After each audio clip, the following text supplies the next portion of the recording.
C'est un grand jour pour Éric Zemmour. En effet, ce dimanche 5 décembre se tient son tout premier meeting politique à Villepinte, en Seine-Saint-Denis.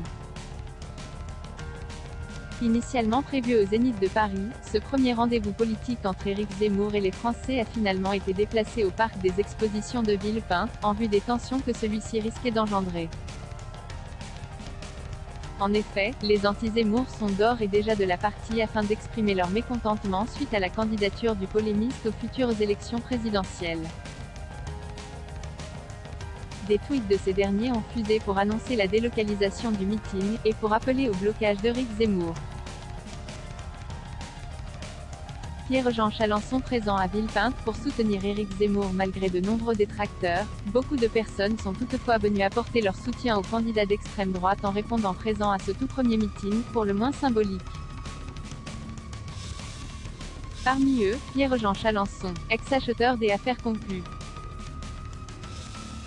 Le célèbre collectionneur a en effet tenu à être de la partie des 13 heures. L'homme très proche de la famille Le Pen a semblerait-il trouvé en la personne d'Éric Zemmour un nouvel ami et allié. Sur Twitter, les images relayées par bon nombre d'utilisateurs informent sur la violence de cette première rencontre politique officielle entre le polémiste et les Français présents. Comme redouté par l'équipe du candidat, d'énormes tensions annoncent d'ores et déjà la couleur avant même que le meeting n'ait commencé. Les forces de l'ordre tentent tant bien que mal d'empêcher les anti-Zemmour de sévir, malgré une volonté écrasante de leur part de saboter ce premier essai du candidat d'extrême droite.